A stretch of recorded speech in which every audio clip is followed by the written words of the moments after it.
नमस्कार, मैं रंजीत। आप देख रहे हैं न्यूज भारत 24। आइए देखते हैं आजमगढ़ की कुछ प्रमुख खबरों को। विराम करूंगी कि जय जय श्री राम, जय जय श्री राम। बहुत बहुत प्रणाम आप सबको। अब मैं आग्रह करूंगा अपने उत्तर प्रदेश के लोकप्रिय मुख्यमंत्री आदरणीय महाराज जी हम सभी को आशीर्वाद से सिंचित करें। आदरणीय महाराज जी,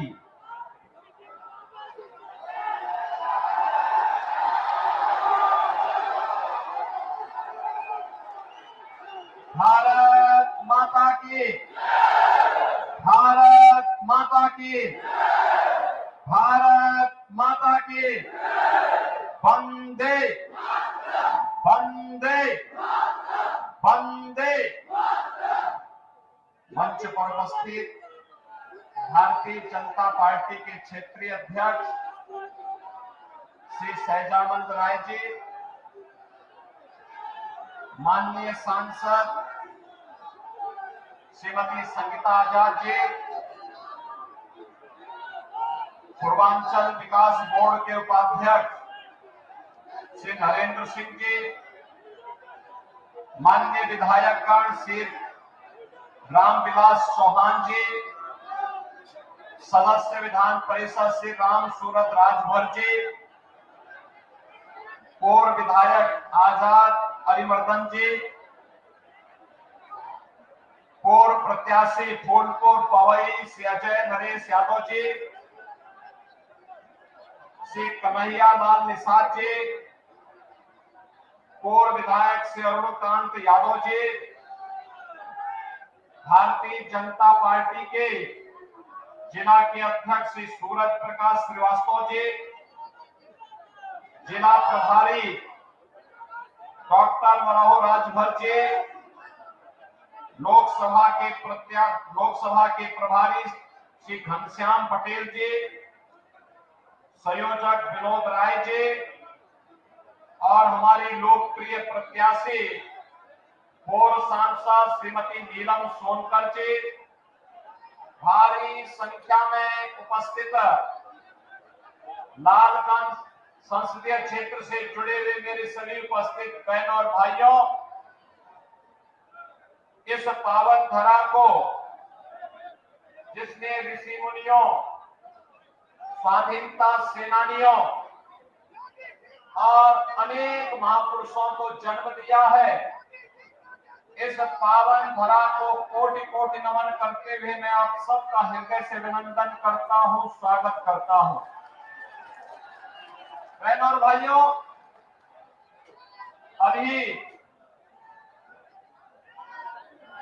कुछ ही दिन पहले आदरणीय प्रधानमंत्री जी का मार्गदर्शन लालगंज में, निजामाबाद क्षेत्र में, आजमगढ़ और लालगंज से जुड़े हुए सभी मतदाताओं को प्राप्त हुआ था। आज मुझे जगदीशपुर की पावन धरा पर लालगंज संसदीय क्षेत्र की जनता जनार्दन से अपील करने के लिए स्वयं आना पड़ा है। बहनों और भाइयों, देश के अंदर लोकसभा के चुनाव चल रहे हैं। 4 चरणों के चुनाव हो गए हैं। 5वां चरण कल संपन्न होगा और छठे चरण में 25 मई को आपको भी अपने प्रतिनिधि का चुनाव करके देश की संसद में भेजना है। लेकिन 4 चरणों के चुनाव ने यह साबित कर दिया है कि रुझान बीजेपी के पक्ष में है और पूरे देश के अंदर नारा गूंज रहा है कि फिर एक बार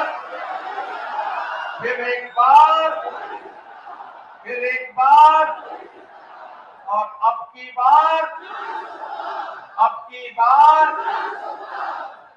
बार जब आप 400 पार की बात करते हैं तो विपक्षी दलों में खलबलाहट बढ़ जाती है। वे अपने चारों खाने चित्त हो जाते हैं।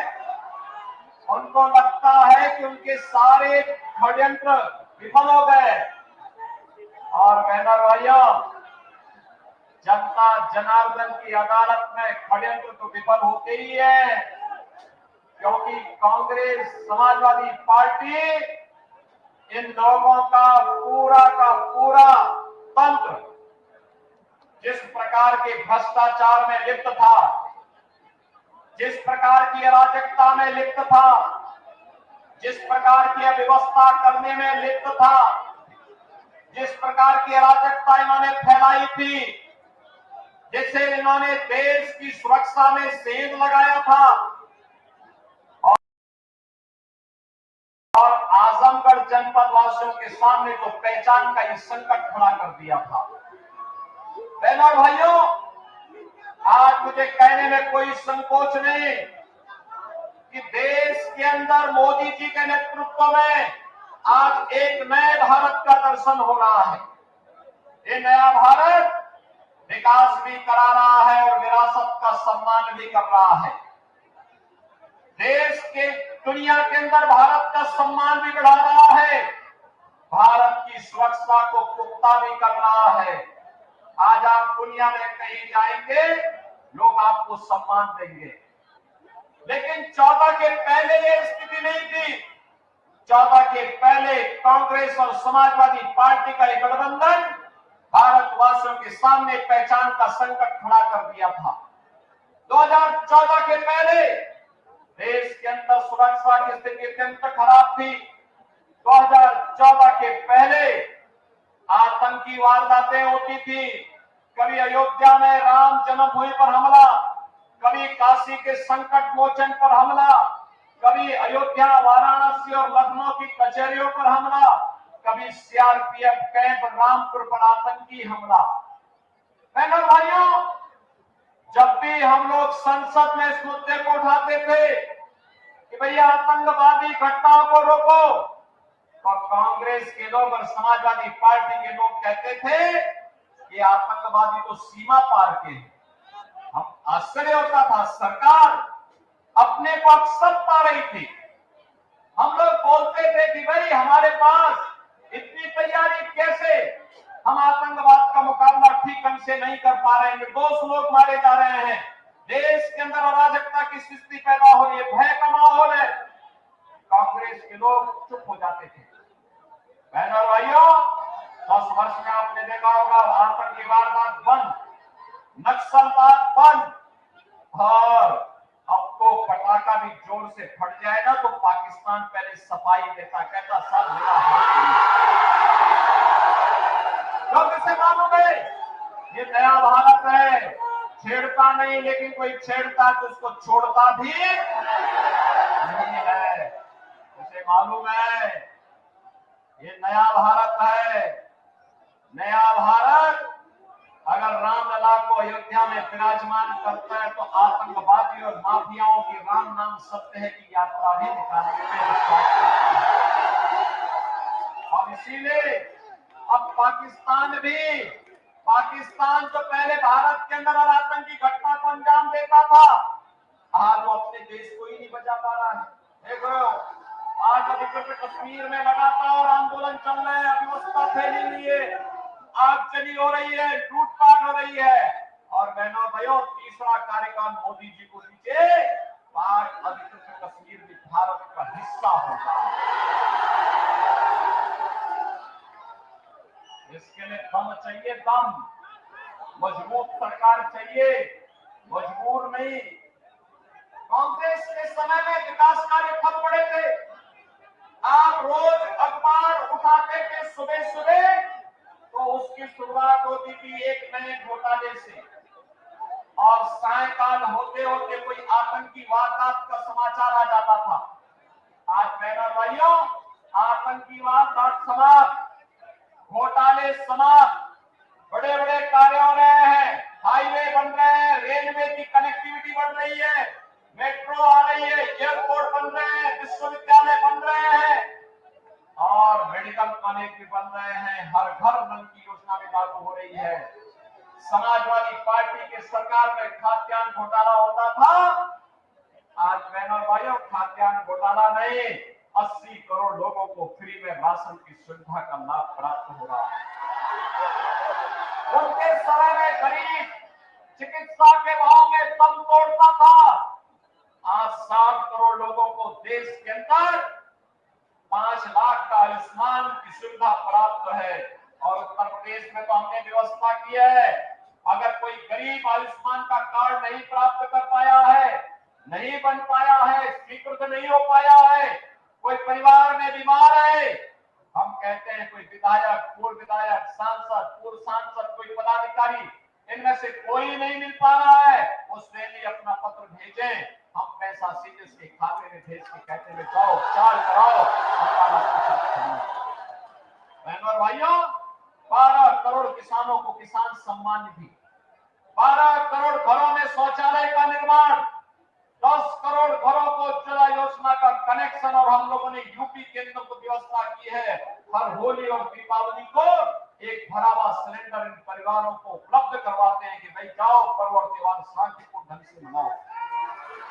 और भाइयों, आज 4 करोड़ गरीबों के मकान बने हैं और मोदी जी ने कहा है तीसरी बार सरकार बनेगी, 70 वर्ष से ऊपर के हर व्यक्ति को 5 लाख रुपए प्रतिवर्ष स्वास्थ्य की सुविधा उपलब्ध करवाएंगे। बचे हुए गरीबों के मकान बनाएंगे, कोई भेदभाव नहीं होगा और पहले भी नहीं हुआ है। बहनों और भाइयों, ये सपा और कांग्रेस का गठबंधन, यह तो अराजकता का कारण है, अराजकता का गठबंधन है, भ्रष्टाचार का गठबंधन है, कर्फ्यू लगाने वाला गठबंधन है। इनके समय में दंगे होते थे। आपने पिछले 7 वर्ष में जब से भाजपा की सरकार प्रदेश में बनी कोई दंगे का नाम सुना है क्या? दंगा नहीं होता है। दंगे जहां जाना था दंगा ये सब वहां चले गए हैं। उनका भी नाम सत्य है। और इसलिए भाइयों, आज आया हूं पर्व और त्योहार आप शांतिपूर्ण तरीके से मनाते हैं, इसलिए क्योंकि भाजपा की सरकार है। आज बेटी और व्यापारी सुरक्षित है, इसलिए क्योंकि भाजपा की सरकार है। आज गरीब को राशन मिल रहा है, इसलिए क्योंकि भाजपा की सरकार है। और आज हर घर नल की योजना साकार हो रही है क्योंकि भाजपा की सरकार है। और इसलिए जब केंद्र और राज्य में एक समान विचारधारा की सरकार होती है तो बहनों और भाइयों, ये सरकार जनता जनार्दन के प्रति संवेदनशील होती है। जब समाजवादी और कांग्रेस की सरकार होती है, इनकी संवेदना गरीब के लिए नहीं, दलित के लिए नहीं, वंचित के लिए नहीं, महिलाओं के लिए नहीं, नौजवानों के लिए नहीं, बेटी के लिए नहीं, व्यापारी के लिए नहीं, इनकी संवेदना